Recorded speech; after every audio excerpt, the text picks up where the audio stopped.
নমস্কাৰ আপোনালোক সকলোকে পুনৰবাৰ স্বাগতম মই মজিদ বন্ধুসকল বলগতে চাওক আজি 9টা গুৰুত্বপূৰ্ণ খবৰ প্ৰথমটো খবৰ ইভিএম নহয় বেলট পেপাৰত হ'ব লাগে দেশৰ নিৰ্বাচন ইভিএমক বিশ্বাস নকৰে কংগ্ৰেছে মহাৰাষ্ট্ৰৰ নিৰ্বাচনী ফলাফলৰ পিছতেই ইভিএমৰ বিৰুদ্ধে মুকলি ক্ষোভ কংগ্ৰেছৰ দেশত ইভিএম বন্ধ কৰাৰ দাবী কংগ্ৰেছৰ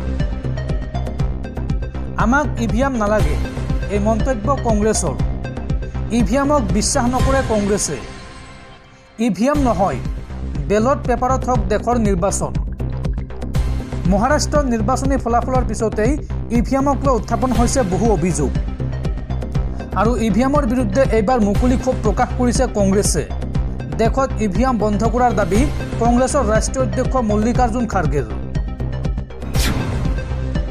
পৰৱৰ্তী খবৰ চুবুৰীয়া ৰাষ্ট্ৰ বাংলাদেশত অস্তিত্বৰ সংকটত সনাতনী হিন্দু বাংলাদেশত নিষিদ্ধ হোৱাৰ পথত ধৰ্মীয় সংগঠন ইস্কনক নিষিদ্ধ কৰিবলৈ ঢাকাৰ উচ্চ ন্যায়ালয়ত লেখ আবেদন দাখিল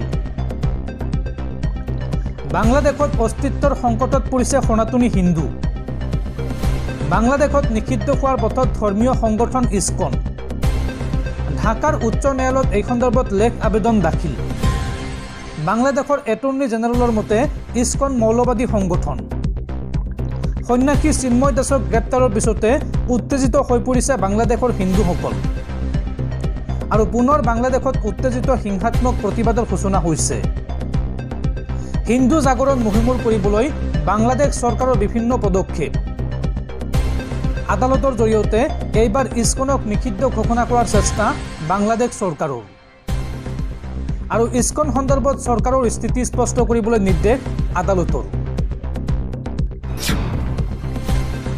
পৰৱৰ্তী খবৰ এইবাৰ সমুখ সমৰত নামিছে বিধায়ক অখিল গগৈ আৰু শৃংখল চলিহা অখিল গগৈক উদ্দেশ্যি শৃংখল চলিহাৰ মন্তব্য আমাক দালালকৈ লাভ নাই আমাৰ লগত যুঁজি নল'ব নহ'লে কথা বেয়া হ'ব আমাক দালালকৈ লাভ নাই মোৰ একাউণ্টত মাত্ৰ 50 পইচাহে আছে এই মন্তব্য শৃংখল চলিহাৰ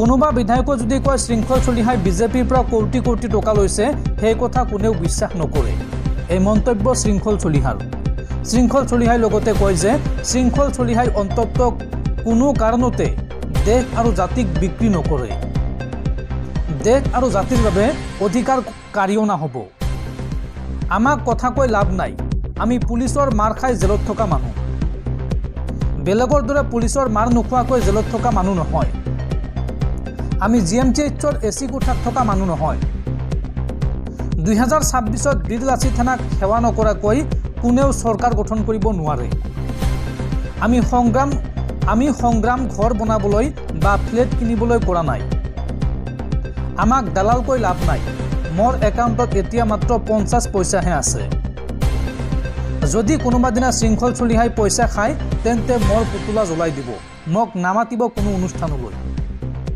মোৰ ওপৰত বিশ্বাস ৰাখক সকলোৱে মই বেলেগৰ পৰা ধাৰলৈ গাড়ী লৈ যাওঁ বিধায়কে কোৱাৰ দৰে মোৰ কোনো 15 লাখ টকীয়া ধাৰ নাই এজন বিধায়কে আঞ্চলিকতাবাদৰ নামত 15 লাখৰ পৰা 20 লাখ টকা পৰ্যন্ত লৈ থাকে বিজেপিৰ পৰা বিৰোধী ঐক্যৰ নামত দালালি কৰে আঞ্চলিকতাবাদৰ কথা কোৱা এজন বিধায়কে নাম নোলোৱাকৈ অখিল গগৈক এইদৰে কটাক্ষ কৰে শৃংখল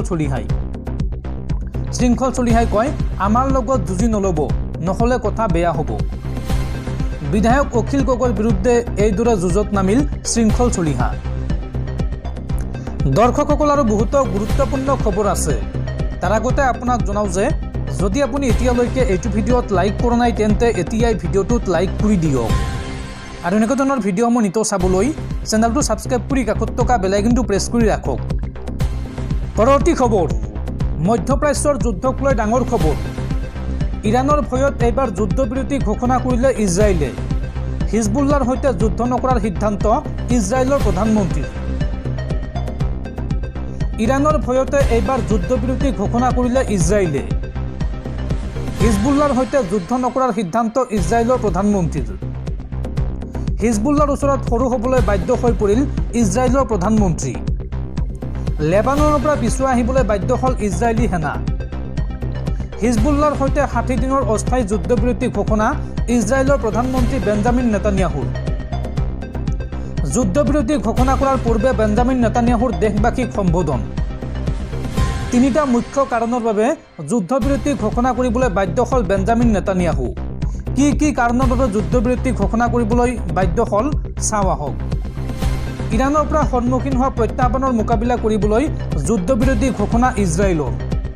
হিজবুল্লাৰ ওপৰত আক্ৰমণ কৰিবলৈ ইজৰাইলৰ ওচৰত নাই পৰ্যাপ্ত পৰিমাণৰ অস্ত্ৰ-শস্ত্ৰ, বোমা বাৰুদ। অস্ত্ৰ-শস্ত্ৰ, বোমা বাৰুদ আমদানি কৰিবলৈ যথেষ্ট সময়ৰ প্ৰয়োজন হ'ব ইজৰাইলক।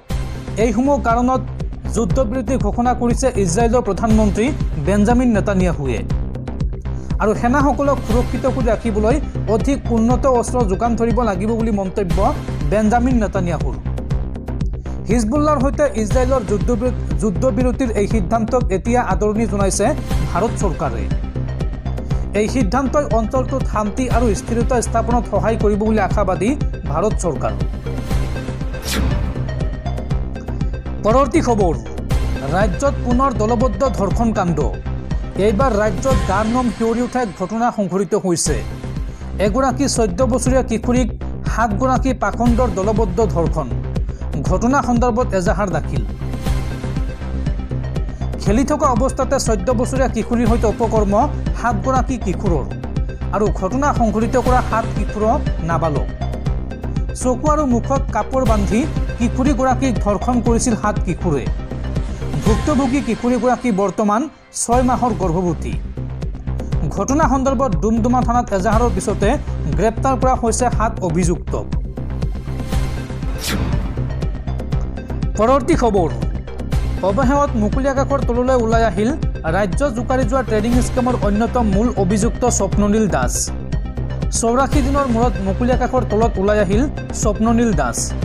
উল্লেখযোগ্য যে আৰক্ষীয়ে কেছ ডায়েৰী দাখিলত ব্যৰ্থ হোৱাত উচ্চ ন্যায়ালয়ে জামিন দিছিল স্বপ্ননীল দাসক। পৰৱৰ্তী খবৰ, ৰাজ্যৰ 5 সমষ্টিৰ উপনিৰ্বাচনত হাৰি যেন এক প্ৰকাৰ শিক্ষা পালে কংগ্ৰেছে।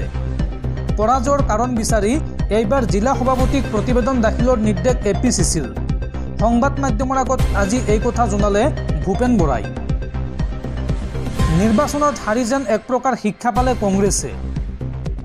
পৰাজয়ৰ কাৰণ বিচাৰি জিলা সভাপতিক প্ৰতিবেদন দাখিলৰ আহ্বান APCCৰ।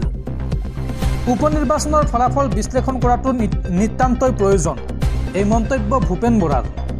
আজিৰ দিনটোত সংবাদ মাধ্যমৰ আগত এই মন্তব্য কৰিছে APCCৰ সভাপতি ভূপেন বৰাই।